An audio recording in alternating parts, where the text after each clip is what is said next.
Hello guys, कैसे हैं आप सब। आई होप कि आप सब बिल्कुल ठीक होंगे एंड सेफ होंगे। तो चलिए हम अपनी स्टोरी को स्टार्ट करते हैं। और यार गाइस, आप लोग वीडियो को लास्ट तक ज़रूर देखना। और हाँ, बॉयज़ और फ्लावर से रिलेटेड फ़ैन फिक्शन तो मैं नहीं बनाने वाली हूँ। बट हाँ, जिन लोगों ने रिक्वेस्ट किया था कि उन्हें नाइस टू मीट यू का सीज़न 2 चाहिए और एक लॉन्ग एफएफ में, तो मैं वो ज़रूर बनाऊँगी और मैं जल्दी उसे आप लोगों के साथ शेयर करूँगी। उस पर मैं अभी काम कर रही हूँ। चलिए हम अपनी स्टोरी की तरफ आते हैं। वांगजी और वींग दोनों एक दूसरे के फॉरहेड पर गन का वो बर्थ मार्क देखते हैं और वांगजी को पास्ट के कुछ फ्लैशबैक्स आते हैं जिसमें वांगजी को दिखाई देता है वींग का फेस। वींग का फेस इस बार वांगजी पूरी तरह से देख पा रहा था। वींग ने खुद को गन से शूट कर लिया था और वांगजी वींग को अपनी गोद में लेकर बैठा हुआ था। वो चीख रहा था, चिल्ला रहा था, रो रहा था और बाद में वांगजी ने खुद भी गन उठाकर खुद को शूट कर लिया। जब वांगजी को ये फ्लैशबैक क्लियरली नज़र आता है तो वांगजी की आंखों से आंसू निकलने लगते हैं। वीइंग वांगजी को ऐसे रोता हुआ देखकर उसके आंखों से आंसुओं को वाइप करता है और वो वांगजी को टाइटली हग कर लेता है। वांगजी अपने आप को काम डाउन करता है और उसके बाद वांगजी अपना फेस क्लीन करने के लिए वॉशरूम चला जाता है। वीइंग जो अपने स्केच बुक्स को निकाल कर उस पर फिर से एक स्केच बनाने लगता है। उसने रात में एक ड्रीम देखा था। उस ड्रीम में कोई उसे बहुत बुरी तरह से पीट रहा था। उसके पैरों पर उसे बहुत ज़ोर से कोई मार रहा था और वीइंग के ठीक से ना चल पाने का रीज़न भी यही था। वीइंग को अक्सर ये ड्रीम आया करता था, किसी ने उसे बहुत बुरी तरह से मारा है, उसके पैरों पर इतना मारा है कि वो ठीक से खड़ा भी नहीं हो पा रहा है। वीइंग का ये ड्रीम तब का है जब पास्ट लाइफ में वीइंग वांगजी को डेट करने लगा था और वीइंग के फादर जो एक माफिया थे, उन्हें जब ये बात पता चली थी तो उन्होंने वीइंग को वांगजी से दूर रखने की बहुत कोशिश की। पर जब वीइंग नहीं माना तो उन्होंने वीइंग को पिटवाया अपने ही आदमियों से और वीइंग के पैरों पर उन्होंने खासकर खुद से बेड से मारा ताकि वीइंग वांगजी को भूल सके। जब वीइंग चल नहीं पाएगा तो वो वांगजी के पास कैसे जाएगा और वांगजी खुद भी ज़रूर से वीइंग का साथ छोड़ देगा। उन्होंने वीइंग को सज़ा दी थी प्यार करने की, क्योंकि माफिया वर्ल्ड में कोई किसी से प्यार नहीं कर सकता था। वीइंग के फादर ने वीइंग की मदर को बहुत प्यार किया था, मगर अपने दुश्मनों की वजह से उन्होंने वीइंग की मदर को खो दिया था। अब वीइंग के फादर वीइंग के साथ वो सब होता हुआ नहीं दिखना चाहते थे, इसलिए वो वीइंग को वांगजी से दूर रखना चाहते थे और मिस्टर वी ने इसीलिए वीइंग को उस दिन बहुत ज़्यादा मारा था और ये वीइंग के ब्रेन में एक बहुत बैड मेमोरी की तरह छप गया था। वीइंग को अक्सर ही इस तरह के ड्रीम्स आया करते थे।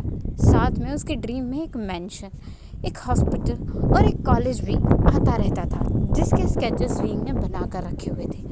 वीइंग अभी उन स्केचेस को देख रहा था और वो कुछ सोच रहा था।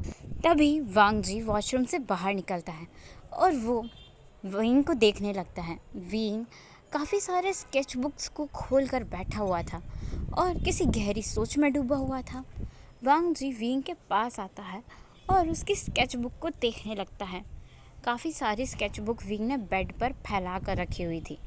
वांगजी उनमें से कुछ स्केचेस को देखता है और उसे याद आता है ये स्केचेस में जो जगह बनी हुई है उसने कहीं देखी है।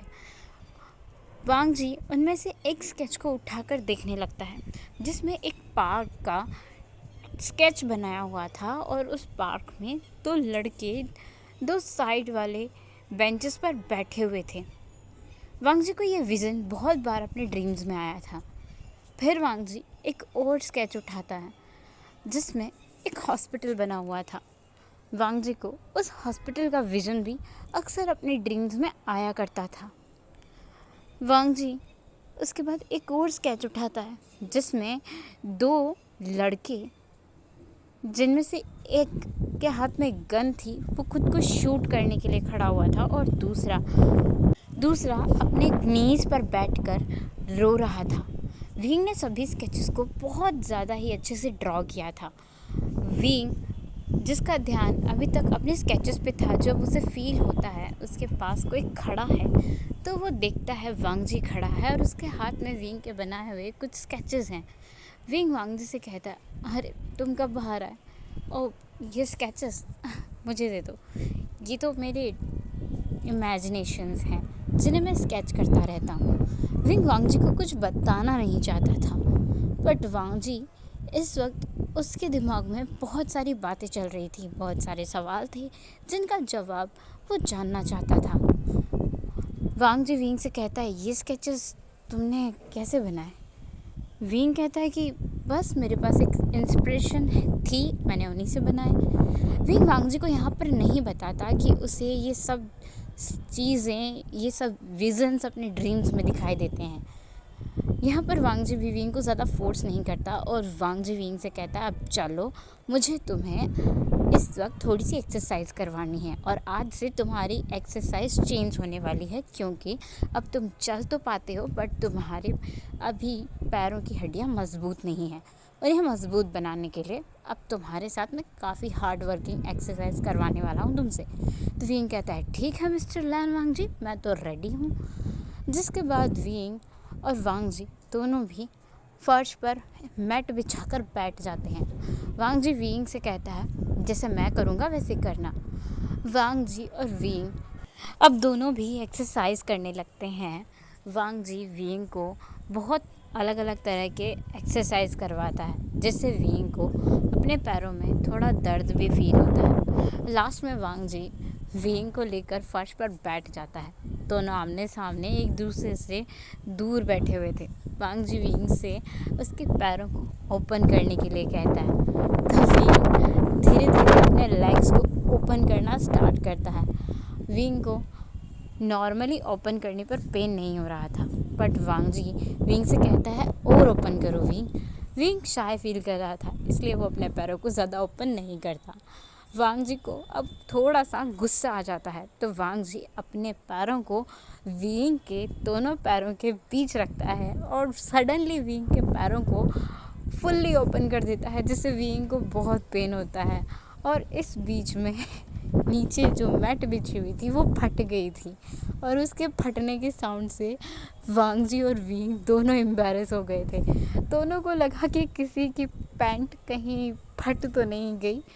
दोनों एक दूसरे को देखते हैं, तो विंग अपनी आंखों को बड़ी बड़ी करते हुए कहता है, नहीं नहीं मेरी नहीं है भाई। तो वांगजी अपनी तरफ देखता है और अपने दोनों हैंड्स को अपने नीचे ले जाकर देखता है, उसकी भी पैंट ठीक ठाक थी। फिर दोनों जब उठते हैं तो देखते हैं जिस मैट पर विंग बैठा हुआ था वो मैट फट गई है। उसके बाद दोनों ही बहुत ज़ोर ज़ोर से हंसने लगते हैं। विंग बहुत थक गया था, तो वांगजी विंग को रेस्ट करने देता है और अपने घर चला जाता है। नेक्स्ट मॉर्निंग वांगजी बिना ब्रेकफास्ट किए ही विंग के घर जाने के लिए रेडी होता है। वांगजी जब घर पहुंचता है विंग के, तो वहाँ पर कुछ गेस्ट आए हुए थे। जियांग फैंगमियान को 1 महीने से भी ज़्यादा हो गया था बीजिंग में शिफ्ट हुए, और इस दौरान विंग भी ठीक हो गया था। 1 महीने में अब विंग अच्छे से चल फिर पाता था। विंग अपने सारे ही काम आराम से कर पाता था बिना किसी सहारे या सपोर्ट के, बट अभी भी विंग की कंडीशन में काफ़ी कुछ सुधार करना बाकी था। इसी खुशी में जियांग फैंगमियान एक पार्टी ऑर्गेनाइज़ करने वाले थे, और उनके कुछ पुराने दोस्त जो हमेशा से उन्हें सपोर्ट करते आए थे, उन सब के साथ एक गेट टुगेदर भी। जियांग फैंगमियान अपने एक दोस्त ली शुआन के साथ बैठे हुए थे। ली शुआन की बेटी भी वहाँ पर आई हुई थी। ली जियांग फैंगमियान और ली शुआन बातें कर रहे थे। तभी ली विंग को देखती है। विंग जो अभी अभी अपने रूम से रेडी होकर निकला था। विंग ने एक वाइट कलर का रिप्ड जींस पहना हुआ था और उसके ऊपर एक ब्लू कलर का शर्ट पहना हुआ था। विंग इतने सिंपल कपड़ों में बहुत खूबसूरत लग रहा था। वांगजी जो अभी अभी वी मैंशन पहुंचा था, उसने एक वाइट कलर का आउटफिट पहना हुआ था जिसमें वो बहुत अच्छा लग रहा था। ली जो मिस्टर ली शुआन की बेटी थी, वो विंग को देखती है और देखती ही रह जाती है। ली, जिसने पहले विंग से शादी करने के लिए मना कर दिया था, जब मिस्टर ली ने उससे इस बारे में कहा था। विंग बहुत खूबसूरत और बहुत इंटेलिजेंट था, पर ली को लगता था एक अपाहिज इंसान जो अपनी व्हीलचेयर से उठ भी नहीं सकता, वो उसके लिए किसी काम का नहीं है। ली विंग को देखकर विंग पर ही फिदा हो गई थी और वो विंग से शादी करने के बारे में सोच रही थी। वो विंग को देखकर स्माइल देती, बट विंग का तो उस पर कोई ध्यान ही नहीं था। विंग का पूरा ध्यान तो वांग जी के ऊपर था, जो अभी वी मैंशन में पहुंचा था। वांग जी अब विंग से कहता है, विंग क्या तुम रेडी हो? आज हम लोग बाहर जाएंगे, तुम मेरे साथ चलोगे? विंग कहता है, ऑफ कोर्स, क्यों नहीं। विंग अपने मॉम और डैड की तरफ देखता है, उन्हें ग्रीट करता है और कहता है, डैड, मॉम, मैं आज वांग जी के साथ बाहर जा रहा हूँ। वो मैं सोच रहा हूँ कि मैं अपने कॉलेज की स्टडी को घर पर बैठकर करने के बजाय कॉलेज में रेगुलर जाकर स्टार्ट करूँ तो अच्छा रहेगा। ये बात सुनकर तो जियांग फैंगमैन भी बहुत खुश हो जाते हैं, क्योंकि विंग घर से बाहर नहीं निकल पाता था। ज़्यादातर विंग घर पर ही रहता था और उसकी स्टडीज़ भी घर पर होती थी। पर जब से वो लोग बीजिंग आए थे, तब से विंग बहुत खुश रहने लगा था और वो बड़े ही कंफर्टेबली वांग जी के साथ बाहर आया जाया करता था। वांग जी की तरफ देखकर फैंगमैन कहते हैं, ठीक है, तुम विंग का ध्यान रखना बेटा। वांग जी वहाँ पर हाँ में अपना सिर हिलाता है और विंग को लेकर वहाँ से जाने लगता है। ली, जो विंग को जाता हुआ देखकर पाउट बनाती है और अपने मन में सोचती है, मुझे नहीं पता था कि ये इतना ज़्यादा अच्छा होगा और ठीक भी हो जाएगा। मेरी बेवकूफ़ी की वजह से मैंने इस गोल्डन चांस को खो दिया, बट मैं डैड से कह सकती हूँ। ली अपने डैड के साथ वहाँ से अपने घर चली जाती है और घर आकर अपने डैड से कहती है, मुझे अंकल का छोटा बेटा बहुत पसंद है। वो क्या नाम बताया था आपने उसका, डैड? ली श्यून कहते हैं, उसका नाम विंग है बेटा, वी हुशियान। तो ली अपने डैड से कहती है, डैड, आप क्या फिर से मेरे और विंग के शादी के बारे में बात करेंगे? मिस्टर ली अपनी बेटी की बात सुनकर बहुत खुश हो जाते हैं और वो कहते हैं, हाँ, क्यों नहीं, ज़रूर। फैंगमियान कुछ दिनों बाद एक पार्टी रखने वाला है, मैं उस पार्टी में तुम्हारे और वी के रिलेशन के बारे में बात कर सकता हूँ। ली श्यून खुश हो जाती है और अपने रूम में चली जाती है। यहाँ विंग और वांग जी विंग के लिए एक अच्छा कॉलेज ढूंढते हैं। वांग जी ने विंग को काफ़ी सारे कॉलेजेस बताए थे और उनकी सारी अच्छे से स्टडीज़ के बारे में बताया था, बट विंग को जो कॉलेज पसंद आता है वो बीजिंग के फैंगमिंग कॉलेज था। विंग को पता नहीं क्यों बट इसी कॉलेज में एडमिशन लेना था।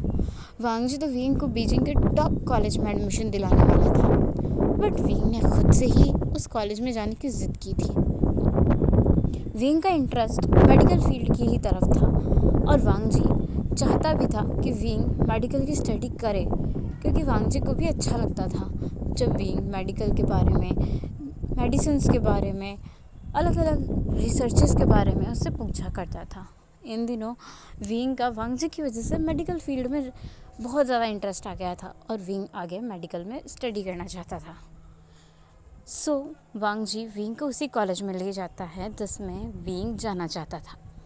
वहाँ पर जैसे ही वो दोनों पहुँचते हैं, उन्हें अपने पास्ट लाइफ के कुछ फ्लैशबैक्स आते हैं। दोनों अपने पास्ट लाइफ में इसी जगह पर पढ़ा करते थे।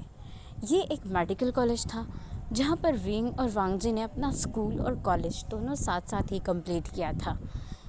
वांग जी और विंग जैसे जैसे कॉलेज के अंदर जा रहे थे, उन्हें काफ़ी सारे फ्लैशबैक्स नज़र आ रहे थे और दोनों के ही विज़न एकदम क्लियर थे। दोनों एक दूसरे को क्लियरली देख पा रहे थे। विंग, जिसे पहले समझ नहीं आ रहा था कि वो उसे ऐसा क्यों फील हो रहा है कि वो यहाँ पर पहले भी वांग जी के साथ आ चुका है। वो जब प्रिंसिपल के ऑफिस की तरफ जा रहे होते हैं तो वांग जी कहता है, वैसे प्रिंसिपल का ऑफिस इस तरफ तो नहीं है, मुझे लगता है वो उस तरफ है। विंग कहता है, हाँ, मुझे भी ऐसा लगता है कि वो उस तरफ है। तभी विंग कहता है, रुको ना, हम लोगों को ऐसा क्यों लग रहा है कि प्रिंसिपल का ऑफिस उस तरफ है? क्या पता हम लोग कुछ गलत ही सोच रहे हैं। वांग जी कहता है पता नहीं क्यों पर मुझे ऐसा वाइब आ रहा है कि उस तरफ ऑफिस होना चाहिए। तभी वहाँ से 2 स्टूडेंट गुजर रहे होते हैं। तो वांग जी उन्हें रोक कर पूछता है, अरे क्या तुम लोग हमें बताओगे कि प्रिंसिपल का ऑफिस किस तरफ है? वो स्टूडेंट वांग जी और विंग को एक अलग डायरेक्शन में पॉइंट करते हुए कहते हैं उस तरफ। वांग जी और विंग थोड़ा सा शॉक्ड होते हैं, उस तरफ। फिर वो दोनों एक दूसरे को देखकर उसी डायरेक्शन में चले जाते हैं। जब वो लोग प्रिंसिपल के ऑफिस में पहुंचते हैं और डोर को ओपन करते हैं, उन दोनों को ही जो इंसान चेयर पर बैठा हुआ था वो बहुत ज़्यादा फेमिलियर लगता है। उस इंसान के टेबल पर उसका नेम प्लेट रखा हुआ था जिस पर उसका नाम लिखा हुआ था ली बोवेन। ली बोवेन जो विंग का फ्रेंड हुआ करता था। विंग जब उस नाम को पढ़ता है और अपने सामने बैठे इस इंसान को देखता है जो इस वक्त अपने 48 की एज में था, उसके चेहरे पर एक चश्मा लगा हुआ था। विंग उसे देखकर टिकता ही रह जाता है। और जब वो इंसान उन 2 पर्सन की तरफ देखता है जो डोर पर नॉक करके अंदर आ रहे थे, ली बोवेन अपनी चेयर से खड़े हो जाते हैं और वो बस अपना मुंह और आंखें खोलकर उन 2 लोगों को देख रहे थे जो उनके सामने थे। ली बोवेन एक बार फिर से अपने चश्मे को उतारकर साफ करते हैं और उसे पहनते हुए एक बार फिर से देखते ही रह जाते हैं। यार गाइस, आज मौसम बहुत ख़राब है, तो अगर किसी तरह की नॉइज़ आए तो please I am sorry, ignore कर दीजिएगा।